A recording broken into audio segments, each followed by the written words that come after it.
So এটা হলো second part মুখে ভাতের। তো এখানে একটা রিচুয়ালস ছিল যে ওকে বই, পেন, টাকা আর গীতার মধ্যে কিছু একটা ধরতে হতো। তো ও বইটাই ধরেছে, কারণ এই বইটা ওর খুব ফেভারিট, কারণ বইটা খুব কালারফুল। তো বইটা ধরে, এমনিও বই খুব ভালোবাসে।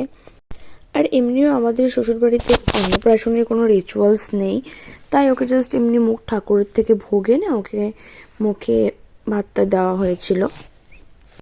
আর এখানে সবাই বড়রা বলেছিল যে ওর দাদু, মানে ওর ঠাকুর দাদা, যাতে ওর প্রথমে মুখে ভাতটা দেওয়া হয়, তাই জন্য আমার শ্বশুরমশাই প্রথম ওকে মুখে ভাত দিয়েছিল। তো ও হয়তো খুব এক্সাইটেড ছিল, দেখো ও পারে না, ও নিজে নিয়ে খেয়ে নেবে, একটু পর দেখতেই পাবা সেটা ও কি করলো। তো দাদু এখানে সব কিছু একটু একটু করে নিয়ে তারপর ওর মুখে প্রসাদটা দিয়ে দেবে। আর ভগবানের অশেষ কৃপা যে আমার মেয়ে ভগবানের প্রসাদ পেয়ে একটু কাঁদেনি। ও টেস্ট করছিল যে কেমন হয় সব, অন্য কিছু তো সবসময় দুধ খেত, তো যা হয় আর কি, কিন্তু ও কাঁদেনি।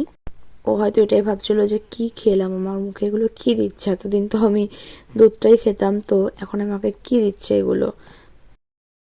আর তারপর সৃজনীর একমাত্র মামা, যাকেও সব থেকে বেশি চেনে আর ভালোবাসে, তো মামা ভাগ্নিকে ভাত খাইয়ে দিল।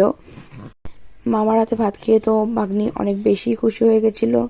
মামা ঠিক মতো করে খাইয়ে দিতে পারছিল না, তার জন্য ভাগ্নি বলছিল যে থাক মামা, তোমাকে আর খাইয়ে দিতে হবে না, এবার আমি একা একাই খাই। তাই কিছু ফটো ক্লিক করার জন্য সময় দিল। তারপরও মামা ওকে ছাড়ছে না খাওয়ার জন্য, তাই একটুখানি এবার রেগে যাচ্ছে, আমাকে খেতে দাও, আমি একা খাবো। তাও মামা দিচ্ছে না। এবার চলে এলো মিমি।